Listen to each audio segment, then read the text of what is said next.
മലയാള ഭാഷയിൽ ഭക്ത സാഹിത്യ വിഭാഗത്തിൽ ഏറെ അറിയപ്പെടുന്ന ഒരു കൃതിയാണ് പുത്തംപാന. പുത്തംപാന എഴുതിയിട്ടുള്ളത് ജർമ്മൻ ജെസ്യൂട്ട് മിഷണറിയായ അർണോസ് പാതിരിയാണ്.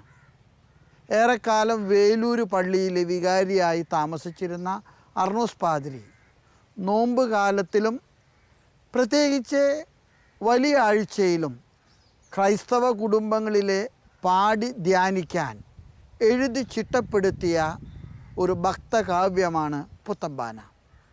പരിശുദ്ധ കന്യകാമറിയത്തിൻ്റെ 7 വ്യാകുലങ്ങൾ ഉൾപ്പെടുന്ന വ്യാകുല പർവമാണ് ദുഃഖവെള്ളിയാഴ്ചകളിലെ നമ്മുടെ കത്തോലിക്ക കുടുംബങ്ങളിലെ ധ്യാനത്തിനും പ്രാർത്ഥനയ്ക്കുമായിട്ട് ഉപയോഗിച്ചിരുന്നത്.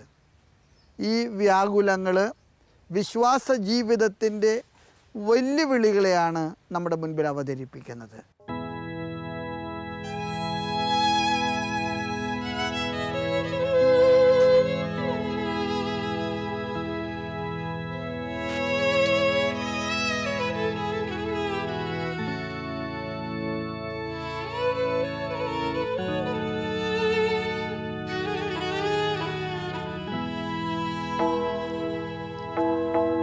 അമ്മ കന്യാമണി തൻ്റെ നിർമ്മല ദുഃഖങ്ങളിപ്പോൾ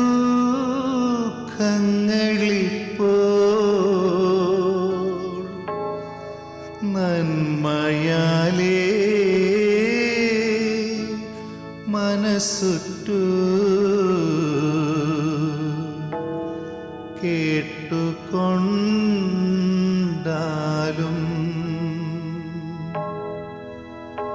ദുഃഖമൊക്കെ പറവാനോ വാക്കുപോരാ മനുഷ്യർക്ക് ഉൾക്കനെ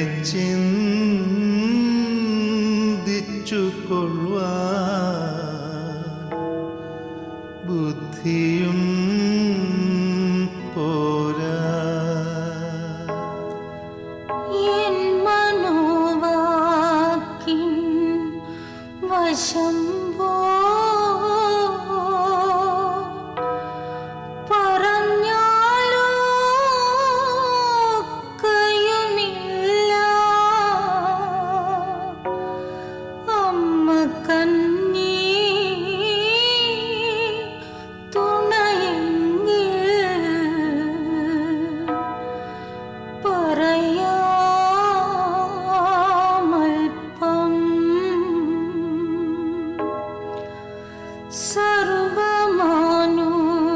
സർവമനുഷ്യർക്കു വന്ന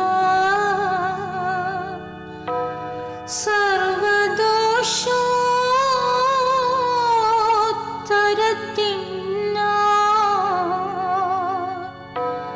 സർവനാഥൻ മിശിഹായും മരിച്ച ശേഷം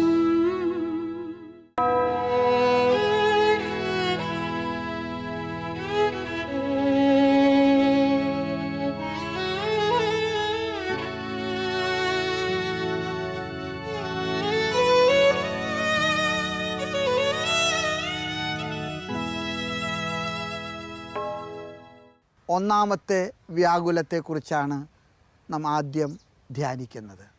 ഒന്നാം വ്യാകുലം ശമയോൻ്റെ പ്രവചനം.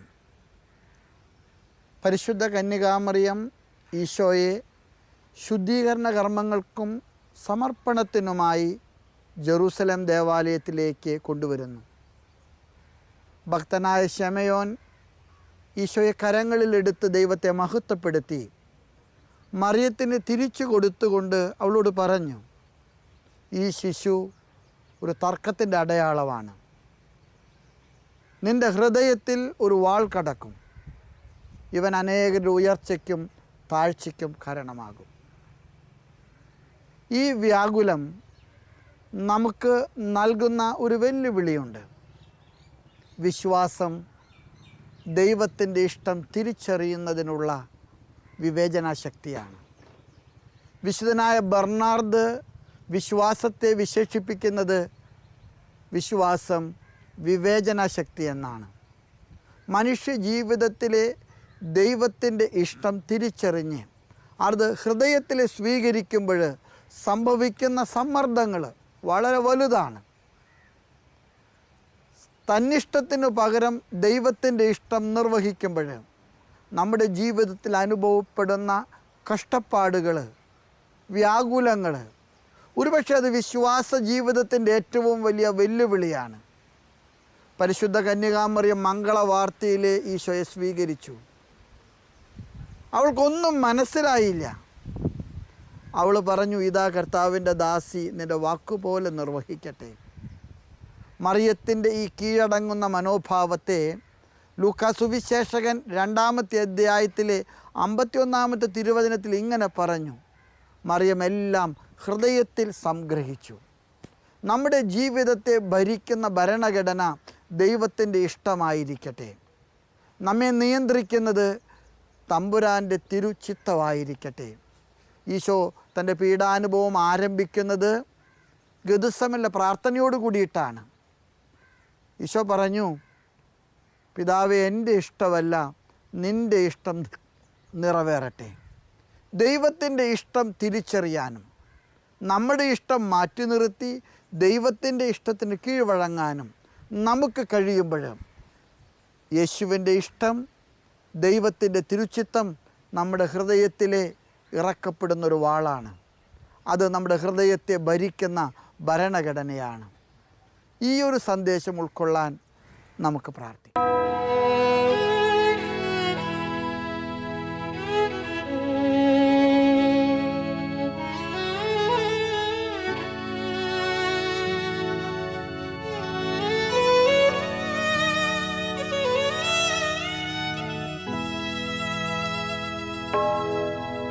എൻ മകനേ, നിർമ്മലനേ, നന്മയെങ്ങും നിറഞ്ഞോനേ,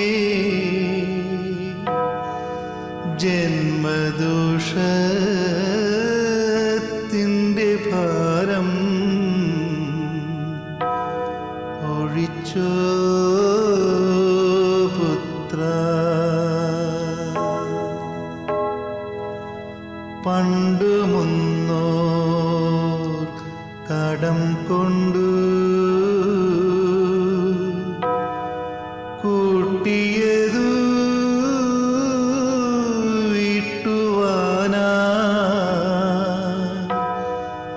ആണ്ടവൻ നീ മകനായി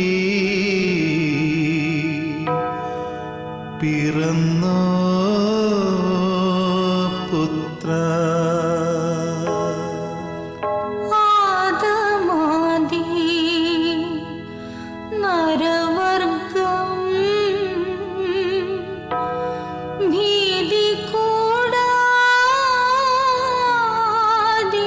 പിഴച്ചു. ഹേതുവത്തിൻ ഉത്തരം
മുന്നമേ ഞാൻ മരിച്ചിട്ടു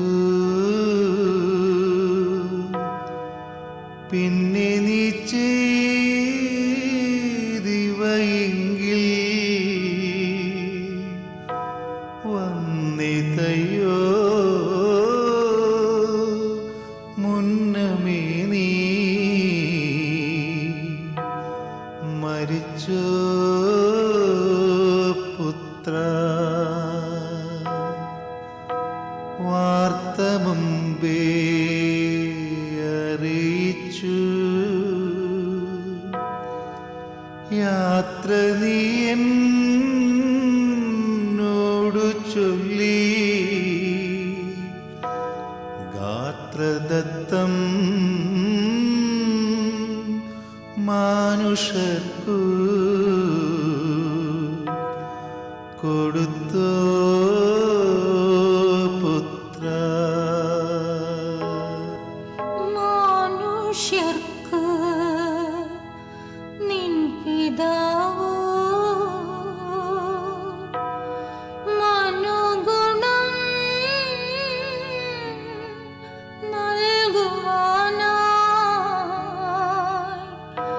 നൽകുവാനായി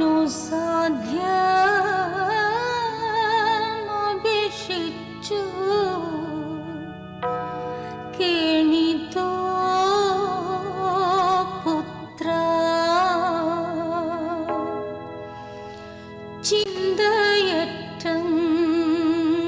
ചിന്തയറ്റങ്ങപേക്ഷിച്ചു ചിന്തവിന്ദ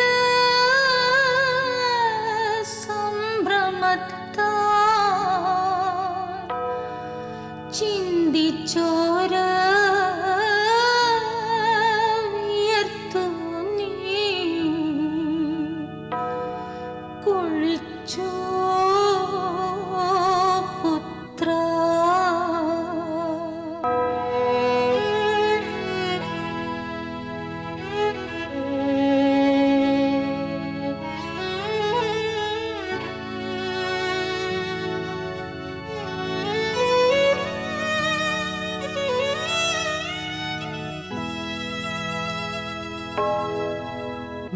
വിണ്ണിലോട്ടു നോക്കി നിന്റെ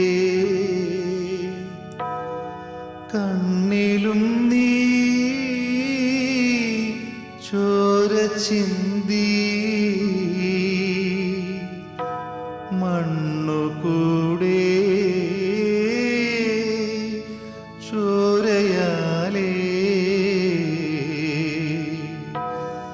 നനച്ചോ പുത്ര ഭൂമിദോഷ വലഞ്ഞാറേ സ്വാമി നിന്റെ ചോരയാലേ ഭൂമി തൻ്റെ ശാപവും നീയൊഴിച്ചോ പുത്ര ഇങ്ങനെ നീ മനുഷ്യർക്ക് മംഗളം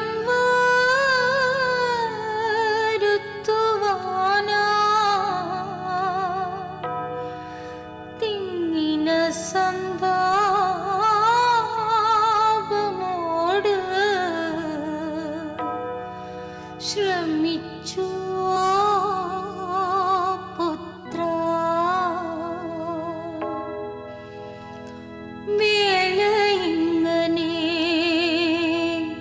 ചെയ്തു കൂളി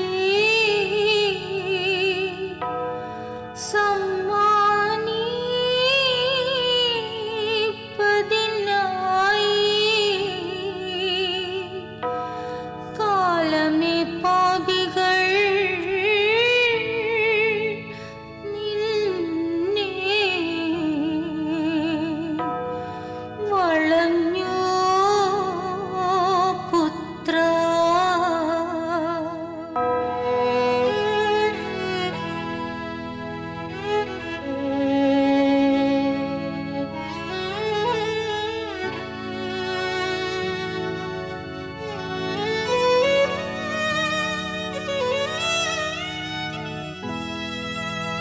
രണ്ടാം വ്യാകുലം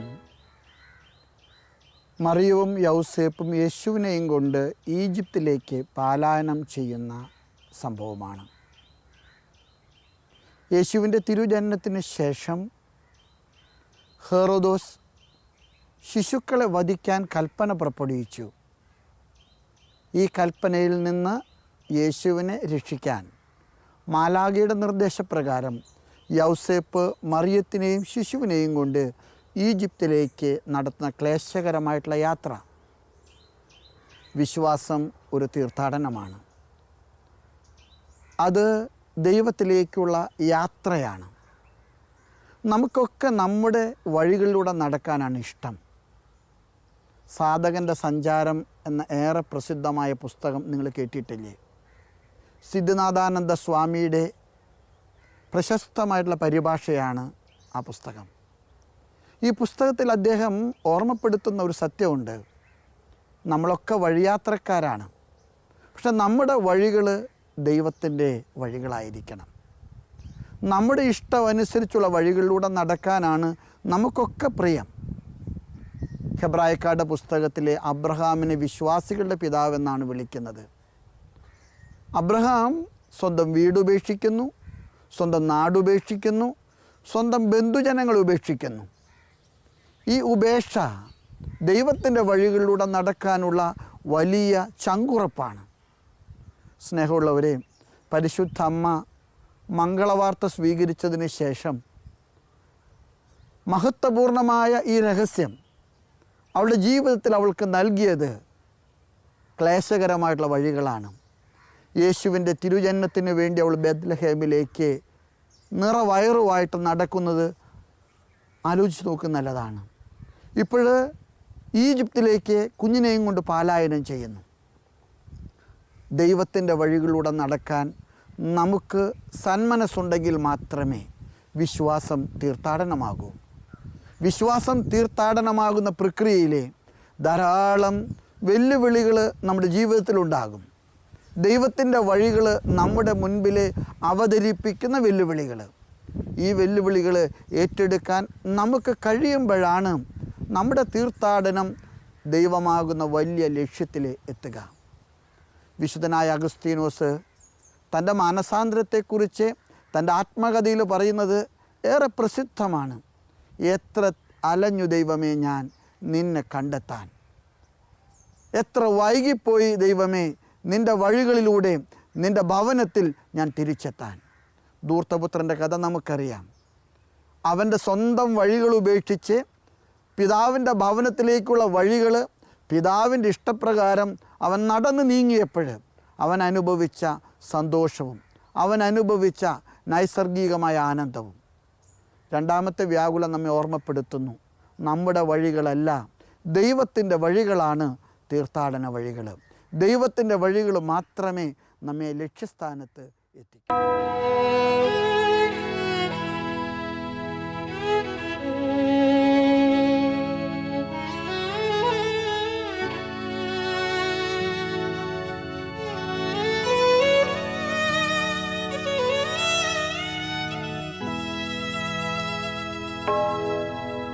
ഒത്തപോലെ ഒറ്റിക്കള്ളൻ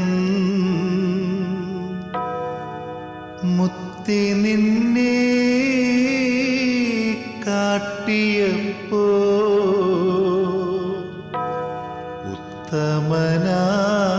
ഉത്തമനാം നിന്നെ നീച്ച പിടിച്ചോ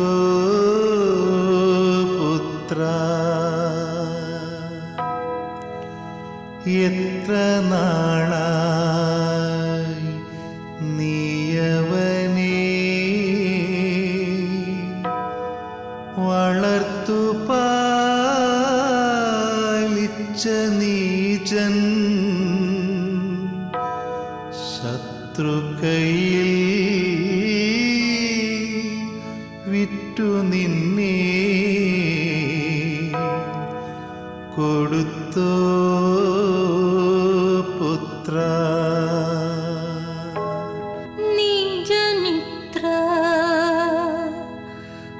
കാശിനാശ അറിഞ്ഞെങ്കിൽ ഇരന്നിട്ടും കാശു നൽകായിരുന്നയ്യോ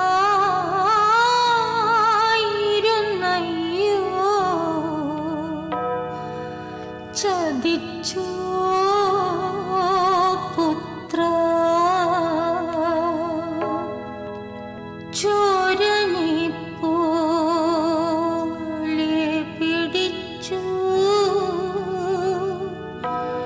ക്രൂരമോടെ കരം കെട്ടി ധീരതയോടവർ നിന്നെ അടിച്ചു പുത്ര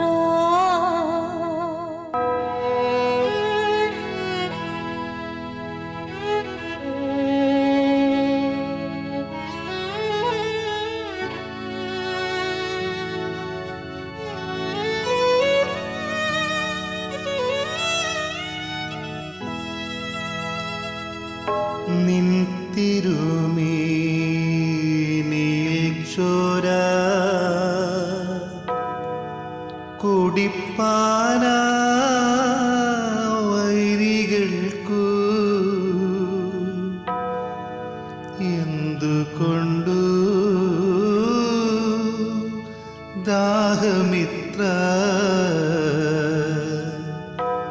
വളർന്നു പുത്ര നിൻ തിരുമുഖത്തു തുപ്പി നിന്ന ചെയ്തു തൊഴുതയ്യോ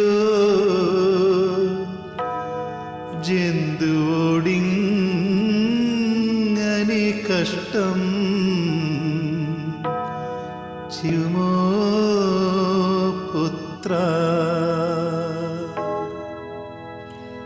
നിന്ന വാക്കു പരിഹാസം പല പല ദൂഷികളും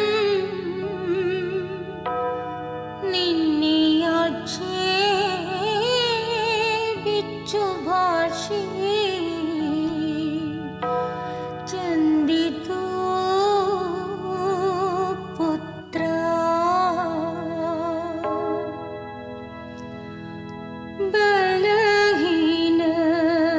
ബലഹീനനായ നിന്നെ വലിയൊരു കുരിശതു ബലം ചെയ്തെടുപ്പിച്ച് നടത്തിയോ പുത്ര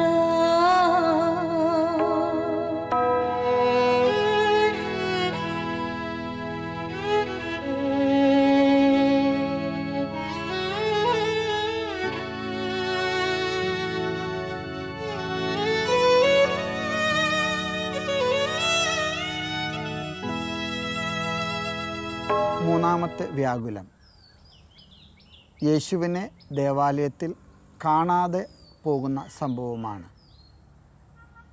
യഹൂദന്മാരുടെ പെസഹ തിരുനാളിനോടനുബന്ധിച്ച് മറിയവും യൗസേപ്പും യേശുവിനെയും കൊണ്ട് ദേവാലയത്തിലേക്ക് പോകുന്നു.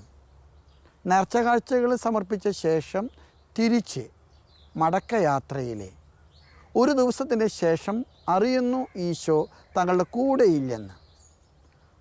അവരെ സംബന്ധിച്ചിടത്തോളം അവരനുഭവിച്ച വ്യാകുലം അവർണ്ണനീയമായിരുന്നു. രണ്ടുപേരും കൂടെ ഏറെ സങ്കടത്തോടുകൂടെ യേശുവിനെ അന്വേഷിച്ച് ദേവാലയത്തിൽ തിരിച്ചു ചെന്നു. സ്നേഹമുള്ളവരെ, വിശ്വാസം അന്വേഷണമാണ്. മനുഷ്യൻ ദൈവത്തെ അന്വേഷിക്കാൻ നടത്തുന്ന പരിശ്രമമാണ് വിശ്വാസം. ഈ അന്വേഷണത്തിൽ ഏറ്റെടുക്കേണ്ടി വരുന്ന ബുദ്ധിമുട്ടുകൾ അവിടെ സ്ഥിരോത്സാഹത്തോടു കൂടെ നാം പ്രവർത്തിക്കേണ്ടിയിരിക്കുന്നു.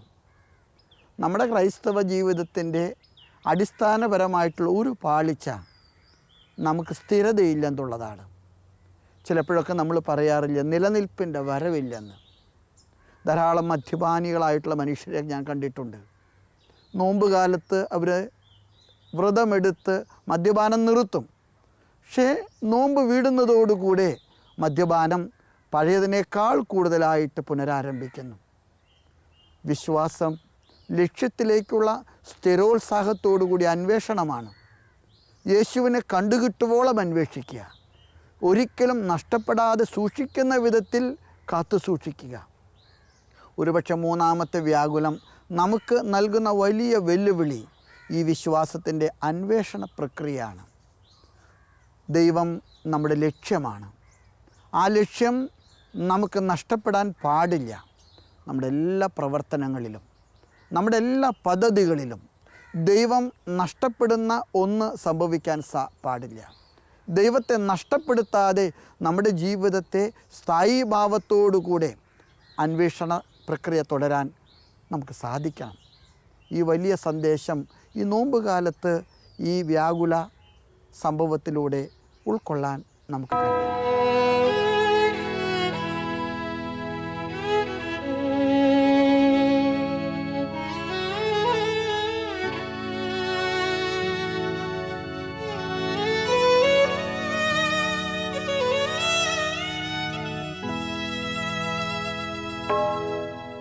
തല്ലി നുള്ളി അടിച്ചുന്തി തൊഴിച്ചു വീഴിച്ചിഴച്ചു അല്ലലേറ്റം വരുത്തി നീ വലഞ്ഞോ പുത്ര ചത്തുപോയ മൃഗം ശ്വാക്കൾ എത്തിയങ്ങു പറിക്കുമ്പോ കുത്തി നിന്റെ പുണ്ണിലും പുണ്ണാക്കിയോ പുത്ര ദുഷ്ടരെന്നാകിലും കണ്ട മനം പൊട്ടും മനുഷ്യർക്ക്